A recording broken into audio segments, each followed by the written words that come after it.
Hello viewers, आज हम discuss करेंगे क्लासिफिकेशन और we can say types of communication. Classification और टाइप्स ऑफ कम्युनिकेशन की बात करते हैं तो communication is classified into different category based on its method, direction, organisational structure and formality.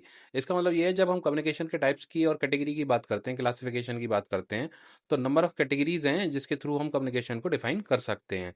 कई बार verbal, non verbal, written, oral, इस टाइप के कम्युनिकेशन के टाइप्स हमें देखने को मिलते हैं। तो उनको आज हम एक सिस्टमेटाइज तरीके से देखेंगे कि क्या क्या कैटेगरी, क्या क्या क्लासिफिकेशन टाइप्स ऑफ कम्युनिकेशन के हो सकते हैं। तो इसमें आगे लिखा हुआ है, these classifications defined how messages are shared ensuring clarity and efficiency in personal and professional environments. ये साथ में डिस्कस कर रहा है कि हम यहाँ पे ये देखेंगे कि जो भी इंफॉर्मेशन है, जो भी मैसेजेस हैं, वो किस तरीके से शेयर होते हैं, उनकी क्लैरिटी किस तरीके से इंश्योर होती है, और वो पर्सनल एफिशिएंसी के साथ में किस तरीके से प्रोफेशनल एनवायरनमेंट में इंक्लूड रहते हैं। तो हम यहाँ देखते हैं, ये टाइप्स ऑफ कम्युनिकेशन का एक चार्ट है जहाँ पे अलग अलग कैटेगरीज रिप्रेजेंट हो रही हैं। तो फर्स्ट वाला हम देखते हैं, वो फर्स्ट वाला कह रहा है बेस्ड ऑन कम्युनिकेशन चैनल। तो कम्युनिकेशन के चैनल के बेस पे कुछ एक कैटेगरी है, और based on style and purpose के बेस पे कुछ एक कैटेगरी है। तो सबसे पहले हम थोड़ा ब्रीफ में इन्हीं को डिस्कस कर लेते हैं। तो बेस्ड ऑन कम्युनिकेशन चैनल के बिहाफ पे है नॉन वर्बल और वर्बल। वर्बल की कैटेगरी है ओरल और रिटन, और ओरल की कैटेगरी है फेस टू फेस और डिस्टेंस। वहीं हम based on style and purpose की बात करें तो एक है फॉर्मल और एक है इनफॉर्मल। अब अगर हम वर्बल कैटेगरी को अगर डिफाइन करने की बात करें तो वर्बल से मतलब है जो, जैसे अभी मैं आपको जो भी बोल रहा हूँ, आपको जो भी समझा रहा हूँ, ये एक वर्बल कैटेगरी है। वर्बल कैटेगरी में भी कौन सी है? ये वर्बल कैटेगरी में भी ओरल कैटेगरी है। अब ओरल कैटेगरी कैसी है? जहाँ पे हम डिस्टेंस में बात कर रहे हैं। अगर मान लीजिए यहीं पे मैं आपको सामने सामने कोई टॉपिक डिस्कस कर रहा हूं, तो ये कैसा हो जाएगा? फेस टू फेस डिस्कशन हो जाएगा।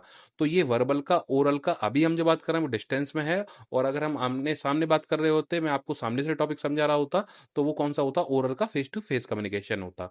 अब वहीं पे वर्बल का हम सेकंड टर्म बात करें, दैट इज रिटिन। रिटिन का क्या कंसर्न है कि मान लीजिए अगर मैंने आपको कोई नोट्स दे दिए, रिटिन कंटेंट दे दिया, और उसके थ्रू आप उस टॉपिक को समझ रहे हो, तो वो कौन सा कंटेंट हो जाएगा? वो कौन सा कम्युनिकेशन हो जाएगा? वो हो जाएगा रिटिन। उसके बाद हम बात करें नॉन वर्बल कम्युनिकेशन की। नॉन वर्बल कम्युनिकेशन क्या होता है कि अगर मान लीजिए आपने मेरे से कुछ पूछा और मैंने सिर हिला के आपको मना कर दिया, और तो ये कौन सा हो जाएगा? Non verbal. या मतलब एक्सप्रेशन से मना कर दिया, या कोई भी ऐसा कोई भी इशारा मैंने आपसे कर दिया, मैंने आंखों को डाउन करके आपको एक इशारा कर दिया कि नहीं, ये काम नहीं करना है, और वो आपने समझ लिया कि मैंने आपसे मना किया, तो वो कौन सी कैटेगरी हो जाएगी? Non verbal category. उसी के बाद हम बात करें based on style and purpose, तो यहाँ पे फॉर्मल और इनफॉर्मल। अब फॉर्मल इनफॉर्मल समझने के लिए आप थोड़ा सा एक किसी भी ऑर्गेनाइजेशन टर्म में एग्जांपल लीजिए। जैसे मान लीजिए कोई भी एम्प्लॉयर या कोई भी मैनेजर अपने एम्प्लॉय को कोई भी चीज डिस्कस करना चाह रहा है, तो वहां पे मेनली जो इन्वॉल्वमेंट होता है वो फॉर्मल कम्युनिकेशन का होता है। क्योंकि वहां पे एक जो एक रिलेशन है वो एम्प्लॉय और एम्प्लॉयर का है, या मैनेजर और उसके सबॉर्डिनेट का है। तो वहां पे फॉर्मल कम्युनिकेशन का स्ट्रक्चर हमें देखने को मिलता है। और वहीं पे मान लीजिए इनफॉर्मल कम्युनिकेशन क्या है, वहां पे भी पॉसिबल है इनफॉर्मल, कि मान लीजिए आपका कोई कुलीग है या आपका कोई सबॉर्डिनेट है, वो आपसे अपने ऑफिस से हटके कुछ एक आपकी अपनी पर्सनल बातचीत डिस्कस कर रहा है, तो वो इनफॉर्मल कम्युनिकेशन है। और या मान लीजिए आप अपने पेरेंट्स से जो भी बात कर रहे हो, आप अपने सिबलिंग में जो भी बात कर रहे हो, वो इनफॉर्मल कम्युनिकेशन का पार्ट है। तो ये है टाइप्स ऑफ कम्युनिकेशन। अब इन्हीं को हम थोड़ा डिटेल में और वन बाय वन अलग तरीके से डिटेल में डिस्कस करेंगे। तो पहला है, इसकी भी अलग अलग कैटेगरी से हम इसको डिफाइन कर सकते हैं। जैसे पहला है बाई मेथड और मीडियम। तो इसमें क्या है? पहला है वर्बल।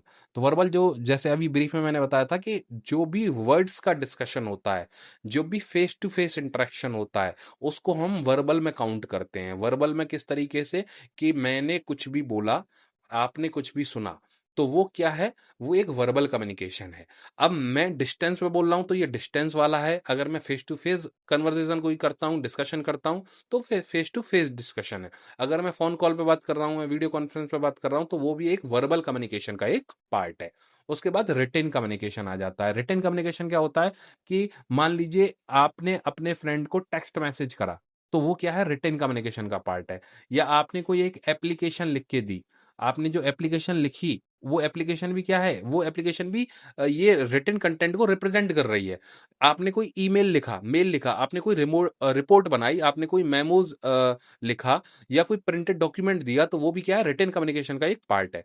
उसके बाद नॉन वर्बल की बात करते हैं। नॉन नॉन वर्बल क्या, कि कोई भी facial expressions, gestures, postures, body language, उसके थ्रू आप रिप्रेजेंटेशन कर रहे हो that what kind of mindset you are representing, you are agree और यू आर डिसएग्री। आप जो भी रिप्रेजेंटेशन दे रहे हो तो आप अपनी बॉडी लैंग्वेज से दे रहे हो कि आप किसी भी चीज को लेके एग्री हो या नहीं हो, आप हाँ कर रहे हो या ना कर रहे हो। तो आपने कुछ बोला नहीं, लेकिन आपने अपने एक्सप्रेशन से बता दिया कि आप हाँ कर रहे हो या ना कर रहे हो। तो वो क्या है, नॉन वर्बल कम्युनिकेशन। जैसे कई बार आप देखते हो, जैसे बच्चों के लिए कई बार बड़े लोग क्या कर लेते हैं, आंख निकाल लेते हैं, तो आंखों से डरा देते हैं, तो वहां पे बच्चा समझ जाता है कि my parents are not agree with this act. तो वहां पे क्या है, वो नॉन वर्बल एक कम्युनिकेशन का पार्ट है। उसके बाद विजुअल, विजुअल की बात करें तो यहाँ पे अगर मान लीजिए किसी भी फोटोग्राफ से, किसी भी चार्ट से, किसी विजुअल एड से, किसी भी ग्राफ से, किसी भी मैप से कोई भी चीज का रिप्रेजेंटेशन हो रहा है, कोई चीज बताई जा रही है, तो वो विजुअल कम्युनिकेशन का एक पार्ट है। तो ये है बाई मेथड और मीडियम जिसके थ्रू हम कम्युनिकेशन को एक्सप्लेन कर सकते हैं। उसके बाद सेकंड आता है बाई डायरेक्शन इन ऑर्गेनाइजेशन। तो पहला है डाउनवर्ड। डाउनवर्ड क्या है, कि अगर आप बात कर रहे हो फ्लोज की, जैसे मान लीजिए सीनियर पोजीशन से डाउनवर्ड, नीचे सबऑर्डिनेट को कोई भी मैसेज कन्वे हो रहा है, और तो वो किस में आ जाएगा, आपका डाउनवर्ड में। जैसे सीनियर को बोल रहा है जूनियर को कि इस तरीके से आपको इन पॉलिसीज को फॉलो करना है, इन इंस्ट्रक्शंस को फॉलो करना है। उसके बाद अपवर्ड की बात आती है। अपवर्ड में क्या आता है, अपवर्ड में देखिए फीडबैक आ सकता है। कोई भी सबऑर्डिनेट, कोई भी जूनियर एम्प्लॉय अपनी प्रोग्रेस रिपोर्ट रिप्रेजेंट कर सकता है, अपने टास्क की, अपने ग्रीवियंस से डिस्कस कर सकता है। तो वो ग्रीवियंस किसके साथ डिस्कस करेगा, फीडबैक किसको देगा, प्रोग्रेस रिपोर्ट किसको देगा, अपने सीनियर को देगा, ठीक है, अपने सबऑर्डिनेट के थ्रू देगा, मैनेजमेंट को देगा। तो वो अपवर्ड कम्युनिकेशन है। उसके बाद हम बात करते हैं हॉरिजॉन्टल और लेटरल। अब जैसे मान लीजिए कम्युनिकेशन बिटवीन पीयर्स और departments at the same level.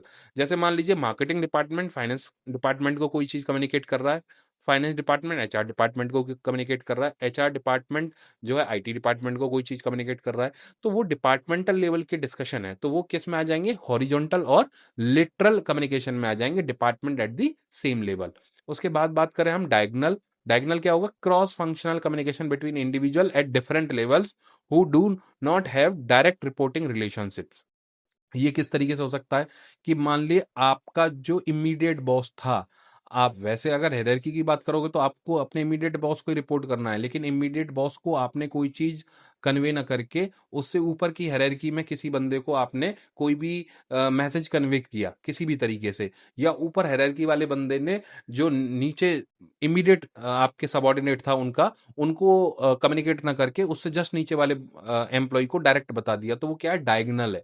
मतलब एक हायरार्की फॉलो ना होके उससे एक इमीडिएट अपर में या इमीडिएट लोअर में या किसी भी और तरीके से वो कम्युनिकेशन अगर एक्टिविटी हो रही है तो वो डायगोनल में आ जाएगी। उसके बाद बात करें बाई फॉर्मेलिटी।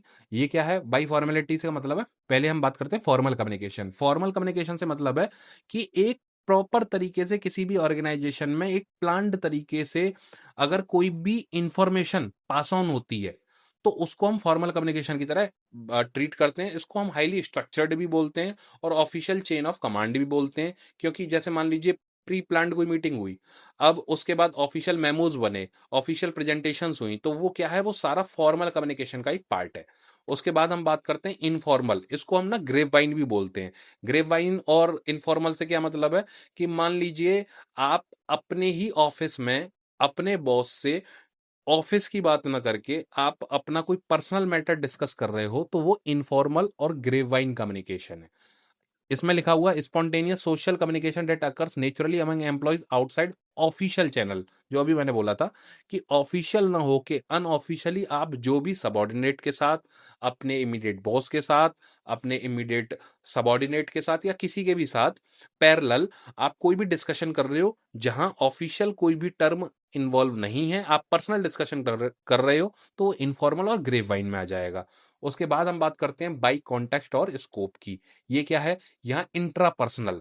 इंट्रापर्सनल से क्या मतलब है, किसी भी इंडिविजुअल के खुद के दिमाग के अंदर, खुद के माइंड के अंदर जो भी थिंकिंग चल रही है, जो भी एनालिसिस चल रहा है, उसको हम बोलते हैं इंट्रापर्सनल। मतलब कि कोई बंदा अपने आप से डिस्कशन कर रहा है, अपने आप एनालिसिस कर रहा है कि मुझे इस चीज से रिलेटेड क्या डिसीजन लेना है, मुझे क्या करना चाहिए, या मैं उसको क्या रिप्लाई दूं। तो वो जो डिस्कशन अपने आप से चल रहा है वो है इंट्रापर्सनल। उसके बाद है इंटरपर्सनल। इंटरपर्सनल से क्या मतलब है? वन ऑन वन और small group exchange between individual. मान लीजिए आप किसी और बंदे से बात कर रहे हो, नॉर्मल वे में कोई भी डिस्कशन कर रहे हो, और या मान लीजिए किसी एक स्मॉल ग्रुप से आपने कोई डिस्कशन करा, तो वो केस में आ जाएगा इंटरपर्सनल में। आपने कोई भी किसी भी मैटर पे आप बोल सकते हो, वो तो इंटरपर्सनल में आ जाएगा। उसके बाद पब्लिक।